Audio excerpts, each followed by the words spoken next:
प्रदेश अध्यक्ष जी, हमारे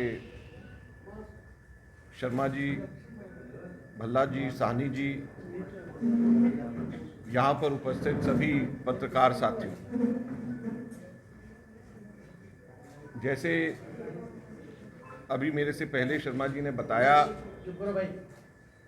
कि आज पूरे देश में कांग्रेस पार्टी पहले चरण में 4 मुख्य जगहों के ऊपर प्रेस वार्ता कर रही है और कल पूरे देश भर में लगभग 34 जगह के ऊपर 34 शहरों में पूरे देश भर में प्रेस वार्ता होगी। कांग्रेस के सभी सीनियर लीडर्स सब जगह पे जाकर के आप लोगों के माध्यम से जनता के बीच में जाकर के पूरे मसले को रखेंगे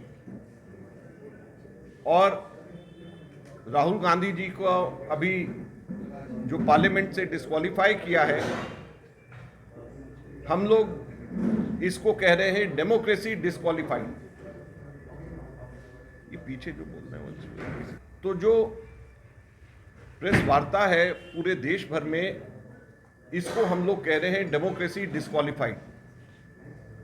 और क्यों हम कह रहे हैं डेमोक्रेसी डिस्क्वालीफाइड, इसको हम विस्तार से समझाने यहां पर आए हैं।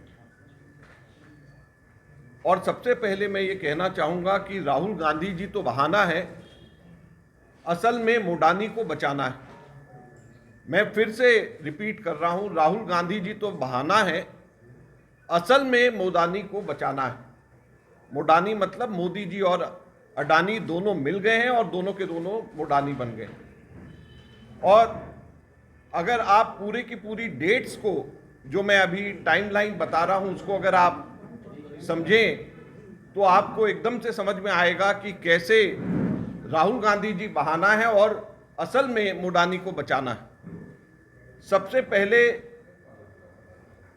जिसको बेसिस बना करके राहुल जी को डिस्क्वालीफाई किया गया, वो स्पीच 2019 में 13 अप्रैल को कर्नाटक के अंदर दिया गया और उसकी कंप्लेंट फाइल करी गई सूरत गुजरात के अंदर, कर्नाटक में नहीं, सूरत गुजरात में फाइल करी गई। और 7 मार्च 2022 को जो कंप्लेनेंट खुद है, जो बीजेपी का एमएलए है, वो हाई कोर्ट में जाता है और स्टे ले आता है। वो कहता है कि अभी स्टे कर दीजिए, इसके ऊपर कार्रवाई नहीं होनी चाहिए। हाई कोर्ट स्टे दे देती है। ये स्टे लिया जाता है 7 मार्च 2022 को, 1 साल पहले।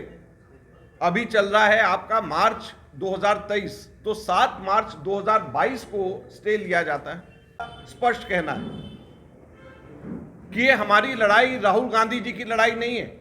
मैं बड़ा स्पष्ट मैं कहना चाहता हूं, कांग्रेस वर्किंग कमेटी का मेंबर होने के नाते मैं स्पष्ट कहना चाहता हूं, ये कोई राहुल गांधी जी की लड़ाई हम नहीं लड़ रहे हैं। हम लोकतंत्र की लड़ाई लड़ रहे हैं। हम पार्लियामेंट से जेपीसी को स्थापित करने की लड़ाई लड़ रहे हैं। हम लोकतंत्र की लड़ाई लड़ रहे हैं, पार्लियामेंट से जेपीसी स्थापित करने की लड़ाई लड़ रहे हैं। हम हमारे देश के 30 करोड़ एलआईसी के जो निवेशक हैं, जिनका 44,000 करोड़ रुपया अडानी के अंदर, अडानी कंपनी में इन्वेस्ट करने की वजह से नुकसान हो गया, हम उनकी लड़ाई लड़ रहे हैं। हम उन निवेशकों की लड़ाई लड़ रहे हैं जिनके 10.5 लाख करोड़ रुपया स्टॉक एक्सचेंज के अंदर, जिन्होंने अडानी के स्टॉक में जिन्होंने लगाया था, और 2 हफ्ते के अंदर अंदर 10.5 लाख करोड़ रुपए का नुकसान जिनको हुआ। हम उन छोटे निवेशकों की लड़ाई लड़ रहे हैं।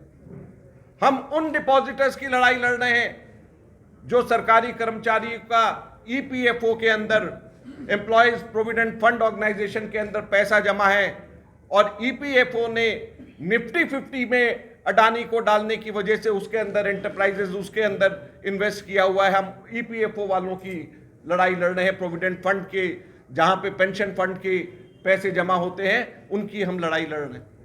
तो बड़ी स्पष्ट बात है कि हम लड़ाई राहुल गांधी जी की नहीं, हम लोकतंत्र की लड़ाई लड़ रहे हैं। हम जेपीसी स्थापित करने की लड़ाई लड़ रहे हैं। हम भ्रष्टाचार दूर करने की लड़ाई लड़ रहे हैं।